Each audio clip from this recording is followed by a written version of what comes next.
Good morning. Weight loss जर्नीचा आजचा आपला 5वा दिवस आणि रोजप्रमाणे काय आज उत्साह नव्हता, कारण आज उठायला उशीर झाला आणि त्यात महत्त्वाचं म्हणजे ना पायाच्या नळ्या एवढ्या दुखत होत्या की आज पळायला आणि चालायला सुद्धा नको वाटत होतं. पण गॅप पडू द्यायचा नाही म्हणून आलो आणि एक एक करून आम्ही सगळेजण आलो होतो आणि थोडंसं रोजपेक्षा एक 15 मिनिट आम्हाला लेटच झालं होतं. तर इकडे सगळ्यांनी एक एक करून वॉक केला आणि आज मग काय टाईम कमी असल्यामुळे इकडे शेतातच आज आम्ही इकडे एक्सरसाइज करून घेतली.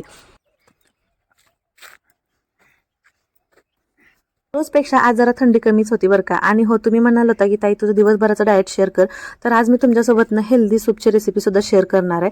त्याने वेट लॉससाठी बराच फरक पडतो बरं का. तर इथं बघा 3.5 किलोमीटर चालून आलो आणि 241 कॅलरीज बंद झाल्या. घरी आलो, रात्री मूग भिजत ठेवलं तर स्वच्छ धुवून घेतलं, पाणी ओतलं, त्याच्यामध्ये थोडीशी हळद, हिंग पावडर, हिरवी मिरची, कोथिंबीर आणि लसूण टाकला, चवीपुरतं मीठ टाकलं आणि शिट्ट्या देऊन काढल्या. आणि त्याच्यानंतर लगेच इथं स्मॅशरनी स्मॅश करून घेतलं. जिरं, मोहरी, कढीपत्ता आणि लसणाचा परत त्याला तडका दिला. तर हे तुम्हाला पाहिजे तेवढं दाटसर, घट्ट किंवा पातळ तुम्ही बनवू शकताय, पण खूप हेल्दी आहे.